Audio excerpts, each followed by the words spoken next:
Well, good morning and welcome to this video. Hard to say how this video's come about. It's a little bit of a departure from my usual videos. I just wanted to talk about the longevity of planets and planetary systems, and not quite sure how to put it into context. It'll fall into place as we go along, I think, but I was watching some YouTube videos now. It's very easy to, if you're a Course in Miracles student, it's very easy to say, well, there is no world, etc., and fob off everything I'm about to say by the fact that it doesn't mean anything ultimately. Doesn't mean anything now, but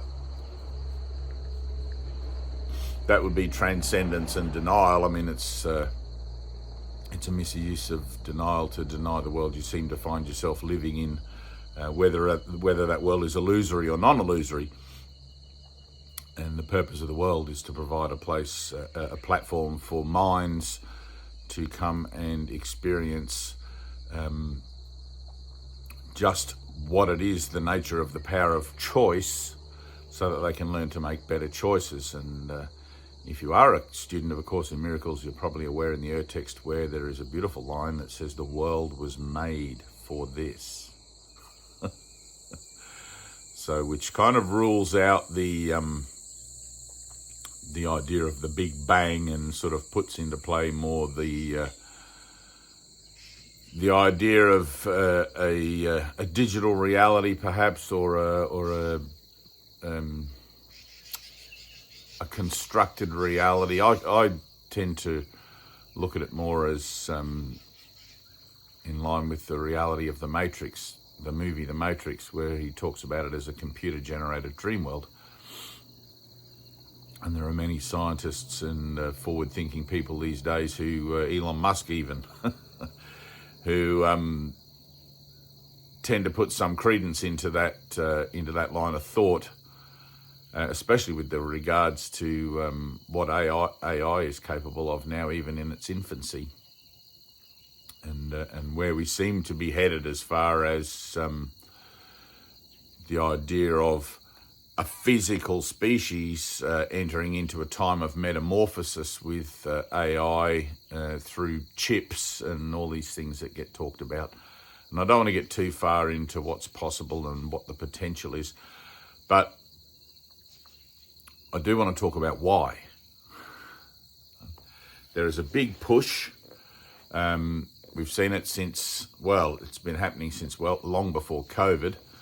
And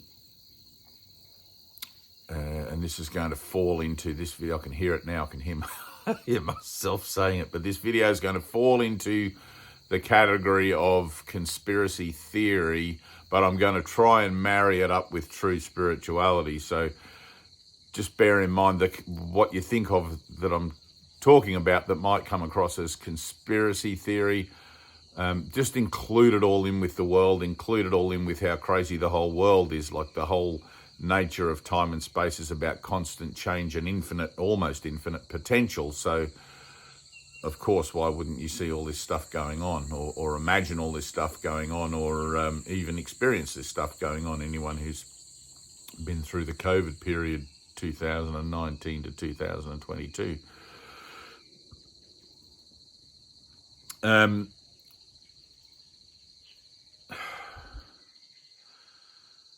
So the idea of reincarnation comes into this in play.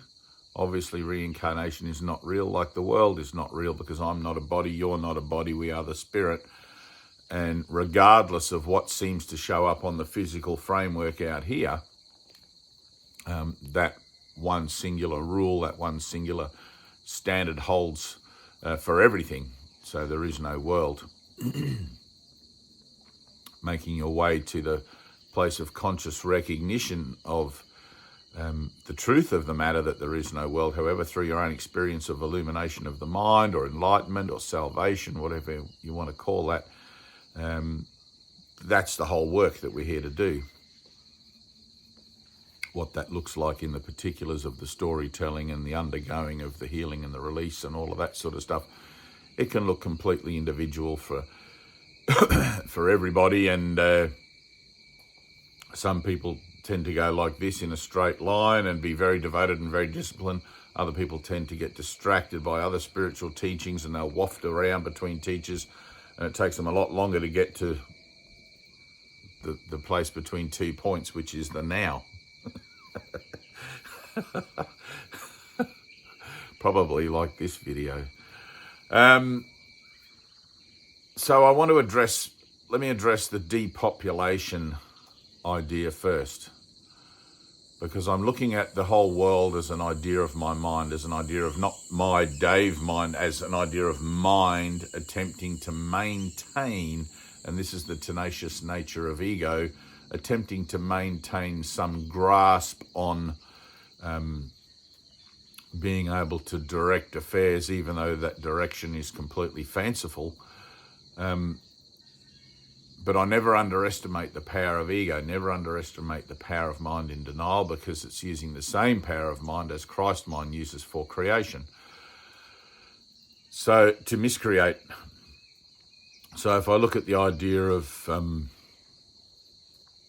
the world is overpopulated, we're running out of resources, etc. Well, welcome to the world. That's what you came here for, to have an experience of trying to work out what it is I am. Hello, what am I, and why am I here? Is there a God? Where is there a God? And all this sort of stuff. And you work it out as you go.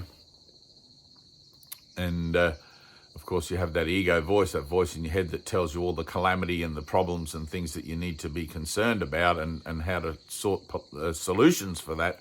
And one of those is overpopulation. So, but the world is a place that's founded on scarcity and lack. Right? It is a belief in limitation, and everything being mine, the world actually is only a belief. It only exists because I believe it exists. You believe it exists. Whoever you are, I am as one am. But within it, there seems to be these opportunities for healing, opportunities for teaching, and therefore learning through this mind to higher mind, participating in the global awakening, in the universal awakening, I should say, because this isn't the only planet that this is happening on. So the process of awakening is this: I forgive myself for the world I think I see, and simply come with empty hands unto my God, and then begin to have this revelatory experiences that shows me the truth of life as being eternal.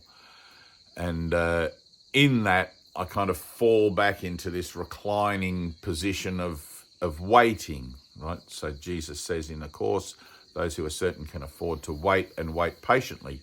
But it doesn't mean that I'm not going to be a signpost, always pointing up to heaven, always pointing to God, always pointing to reality. And I use the idea of up as that. It's not, it's more in. But, well, it's totally in. But the idea of depopulating the earth is something that seems to be showing up through the idea of using vaccines to do that. And what a great cover story a virus is, and how we all have to have a vaccine, and all of this sort of stuff. And great cover story. I mean, probably 70% of the people on the planet bought it.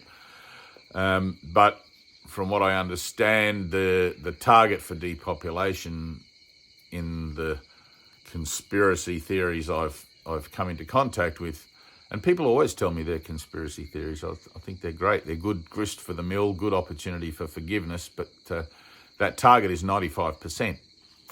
Now, you might think, well, that's ridiculous. If even if a cataclysmic event like Mamau or whatever it is, that giant asteroid or giant thing, nobody really knows what it is. Right, watching Joe Rogan the other day, even if that was to collide with the Earth and wipe out 99.9% of the Earth, life would find a way to regrow itself. Right, this whole thing would regenerate again in another platform, in another simulation, in another, because the lesson repeats until it is learned.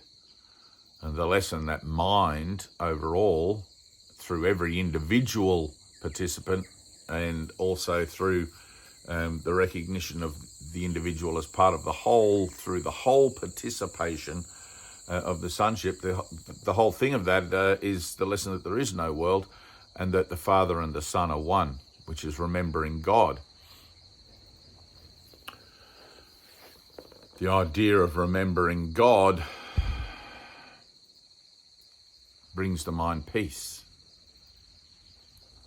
Peace is the attribute within you now, but perhaps avoided, but peace is the attribute within you now that, and I'm reaching for this one, that allows for the portal here, let's say. I don't mean through the crown chakra or anything to do with any chakras. I'm not a chakra dude. But you do tend to experience some things through the body in an essence like that, which allows for that experience and that ongoing experience to bring about on earth a great reversal, not a great reset, a great reversal of the nature of consciousness, to begin to again regard itself as one with all things and see itself as not separate. So the mind begins to see itself as not an individual within a world outside of itself, but as a part of a whole, inclusive of all things that seem to be outside of itself.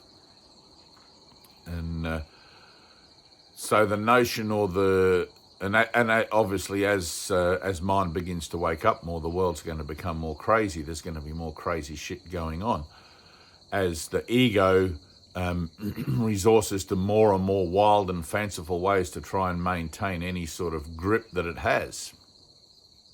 And really it has none. It just refuses to accept it and will drag time and space out for as long as it can, like a screaming toddler.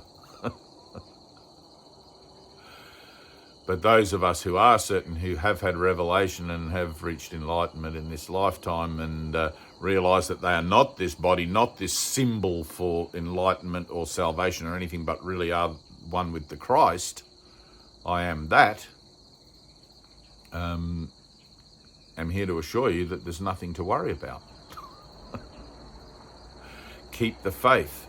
The whole message is keep the faith. Keep the faith, no matter if there's a gun to your head. Keep the faith.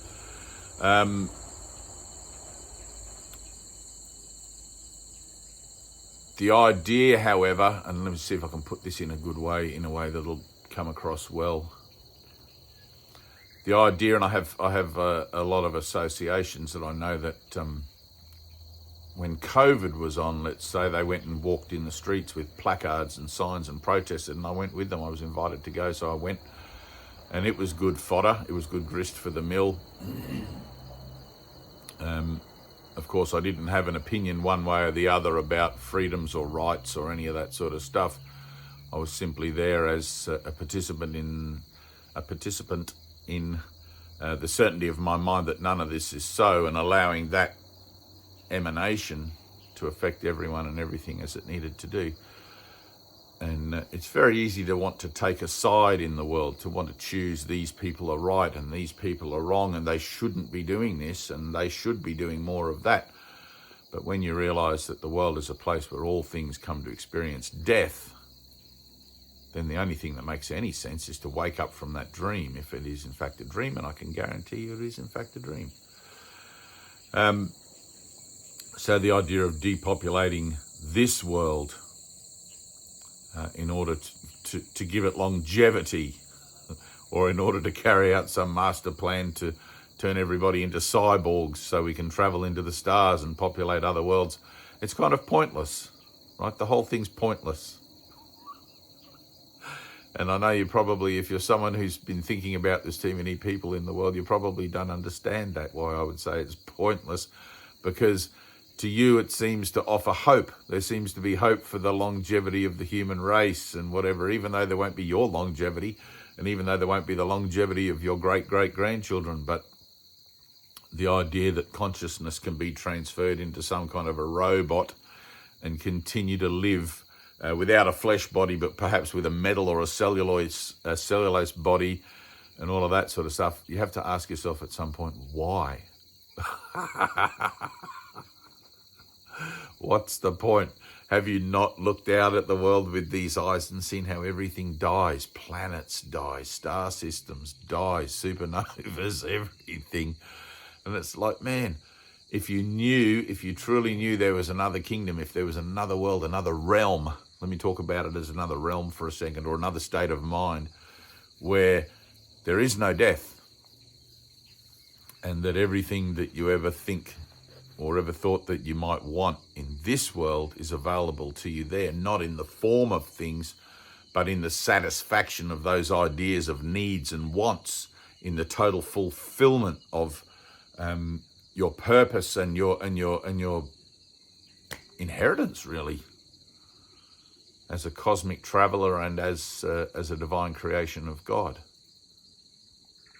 And I've had people say to me, I don't believe in God. I think you have to make your own way in the world and do the best you can and everything like that. Well, it's like you're not going to ever believe in God whilst you think that way. To believe in God, you have to walk the ways of God, which is the ways of faith. And as you walk the ways of faith, you'll begin to have experiences that show you that there's some other kind of higher power, some other kind of thing going on in the universe that supports you, even though you may not be able to explain it, you can't put your finger on it, but that will drive you. And I read a beautiful thing by Adidar Samaranch, another enlightened mind from this cosmos, where he said that the universe is designed to upset your sense of self, to force you into a place, to drive you and herd you and direct you into a place where your confrontation with the meaninglessness of the universe and everything that the universe contains becomes completely unavoidable to you. And it's like that. You just have to look out there and see it for what it is. Everything comes here to die.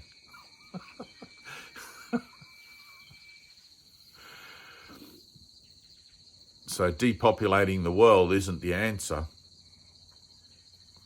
Trying to control anyone or anything isn't the answer. The answer is to simply awaken from this dream of death. And you do that by going within.